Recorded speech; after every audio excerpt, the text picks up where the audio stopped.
Welcome back to another episode of Rock Boys Football. The Oklahoma Sooners absolutely roll in Norman last night. Watch back the film this morning. Want to share some takeaways. My overall takeaway being that's the version of this Oklahoma team I want to see on a weekly basis.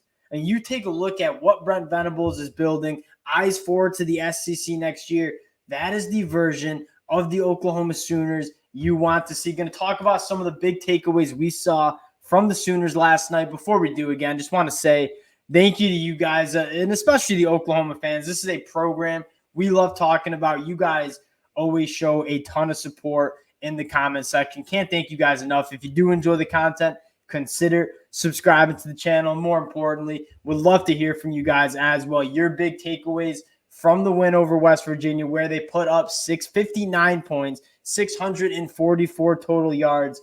They'll going to give you the T-box here. Repping the Danny Stutzman shirt, I see. How we feeling about them Oklahoma Sooners taking care of business in Norman last night? Honestly, to me, that's the offense. They need to be able to play that way week in and week out. Yes. And there's been so much of the season. And that's what I would find so disappointing as an Oklahoma fan. It's like, man, we see moments where they're running with a lot of tempo. They're running the football well, and they're working the ball through the middle of the field to a variety of different wide receivers and Austin Stogner at tight end. And then you see them, you kind of get bogged down and getting the ball to the outside where, again, Dylan Gabriel himself, that's not really his game. He doesn't have that type of arm exactly.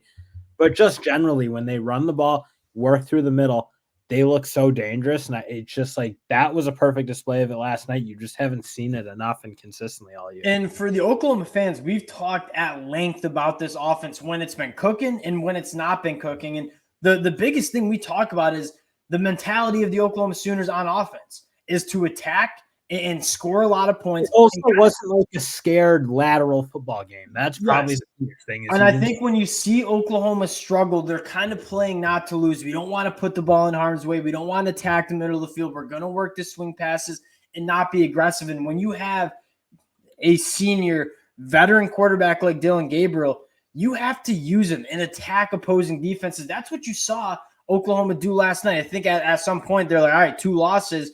Now we're going to just go play our best ball, play a little bit more free. And as a result, you saw the best version of Oklahoma, specifically on the offensive side of the ball. Dylan Gabriel, 8 total touchdowns, 423 passing yards. This is the biggest stat that I saw when I was doing a little prepping for this breakdown. Attacking the middle of the field, 15 of 22, 278 yards, and 3 touchdowns. You saw it on the film. When you watch the broadcast, you watch the game, you see them attacking that middle of the field. But when you look at the numbers, it backs it up. When this Oklahoma offense is humming, they're aggressive, attacking the deeper third, attacking the middle of the field. That's exactly what you saw the Sooners do last night. And they've really started to run the ball. And they've honestly been running the ball even in the games they've lost. That's been the one thing that's worked. And Sawchuk and Tawi Walker. Gavin Sawchuk, I'm sorry to interrupt you. He's a dude. I went into the season saying, okay, Javante Barnes was kind of my guy. Gavin Sawchuk, limited snaps to start the year. Man, does he just look like he's coming on? And Brent Venables even mentioned it in the post-game press conference. An average 6.1 yards per carry on 22 attempts. This is a dude that's coming into his own. And again, you look at the future of this Oklahoma offense, it seems like Gavin Sawchuk going to be at the forefront here. So you have that. You have the ability to play physical. And again, when they're doing that, they're so dangerous. And you saw Drake Stoops freeing him up in the middle, playing really, really well. Nick Anderson, same thing, getting over the middle, playing really, really well. And even Stogner. So that's just what it has to look like. That's how Levy wants to run it. He wants to run really fast, get a lot of first downs, and be able to operate like that. In the future, though, they just need to do that more consistent. And there can't be this fear. And I do think fear, it was a huge problem in 21, a massive problem. And you saw it mostly get cleaned up. But in a couple of big moments, I thought in the Kansas game, I thought they played scared at times. Obviously, Oklahoma State. And frankly, you can even probably throw UCF in that. They've had these moments or just long, prolonged stretches where they're not playing to win a football game. And again, when you have a guy like Dylan Gabriel, that's what you have to do. And attacking the middle of the field, you said it starts with the run game, right? When you're able to run the football for 6.1 yards per carry, like Gavin Sawchuk was able to do, what happens? How does the defense react? Hey, we can't continue to let Oklahoma road grade on us. walking in safeties, linebackers are getting sucked up. That opens up the RPO. That opens up the middle of the field. And again, you saw that perfect recipe for Oklahoma, establishing the run, attacking the middle of the field behind the defense. Offensive line, Jacob Sexton comes in. He looked awesome. Caden Green, dude, he is a road grader, man. Like, he's going to be so good for Oklahoma. And then you got to shout out McCade.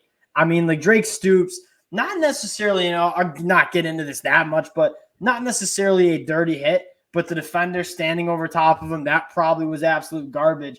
And McCade just hunting him down on the PAT. You love to see that culture. I know he got ejected from the game. I don't think Brent Venables, I don't think Bill B, I don't think any coach or player is going to be upset for what McCade did. And they needed to respond because these last 3 weeks have stunk. And I thought they played really, really poorly. And they come back. Yeah, they didn't like bat an eye. That's a very easy spot for a team like Oklahoma and a program like Oklahoma to kind of like mail it in. Like, well, we don't have necessarily our goals left to play for at this point. But yeah, to come out and roll a West Virginia team, very impressive job by Venables and that staff and that team and those seniors coming together. The culture. I mean, Drake Stoops got asked, like, what are you playing for? And he goes, this is a program that has a ton of pride. Like, when we step out on the field Saturdays, like, we want to win. I think you're seeing the culture being implemented for Brent Venables. Like, there was some growing pains. Like, this was a 180 from Lincoln Riley to Brent Venables and how they wanted to run the program. It was going to take some time. And I know maybe short of expectations this year, you're continuing to see the progression. And it's games like this that have you feeling really good about the future under Brent Venables. Dylan, flipping to the defensive side of the ball. We talked 3 weeks ago. What made this Oklahoma defense so special this year? Danny Stutzman, a large part of it. Don't get me wrong on that. The best linebacker in the country in my mind. But tackles for loss, getting downhill. This was a team that 3 weeks ago, heading into the UCF game, led the country in tackles for loss. They had 8 last night. And you saw that competitive nature again. A similar thing on the offense side of the ball. We're playing to win. We're playing to dominate. On defense, they did the same exact thing. 8 tackles for a loss. Another crazy stat. Still, Garrett Green dropped back 28 times. He was blitzed 15 of them. They blitzed over half of the Garrett Green's dropbacks. And when he was blitzed, he was 4 of 15 for 28% completion percentage. That's the version of this Oklahoma defense that you want to see.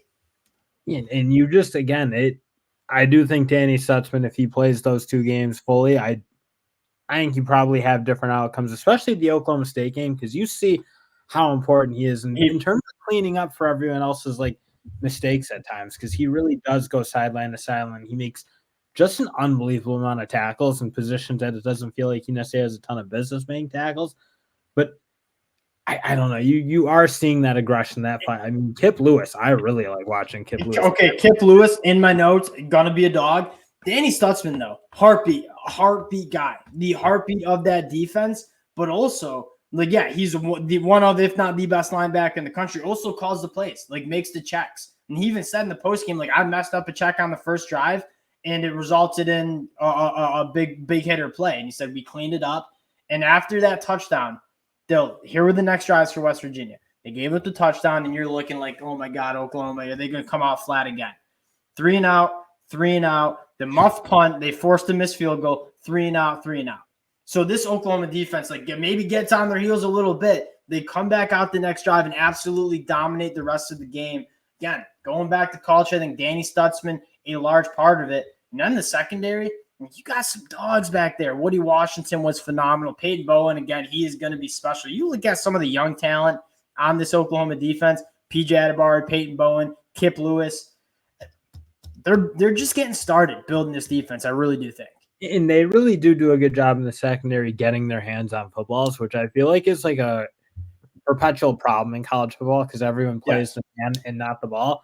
Like, this Oklahoma team is really doing an excellent job of not doing that. Like, they are getting their hands on balls. They're not taking a ton of penalties. You're right. It is a really good secondary. It's been a good defense all year, obviously, but you got to like where it's going at the end of the day. I mean, you're just seeing the result of Brent Venables. Like, this Oklahoma defense has a different feel. And especially on nights like what you saw last night. I think you didn't have that feel against Kansas. That was a game where they played not to lose. I think very similar against Oklahoma State. UCF the first quarter. That was the Oklahoma defense that you wanted to see. If you continue to get guys in this system and get them bought into what Brent Venables wants to do on this defensive side of the ball, like, this is only going to get better. The talent's only going to get better. The comfortability of the players in the scheme, it's only going to get better. And again, for Oklahoma fans, this season, maybe a little bit of a disappointment losing to Oklahoma State and Kansas. But when you look at where this program is right now versus 12 months ago and how we talked about this Oklahoma team, it feels different. It looks different. Brent Venables continuing to get it going on the recruiting trail, going to be active in the transfer portal. The Oklahoma stock, in Dabo Sweeney's words, buy some Oklahoma stock because this thing's going to the moon. I really do think so. Appreciate the Oklahoma fans rocking with the fellas. Again, if you do enjoy the content, consider subscribing to the channel, and we'll talk to y'all later.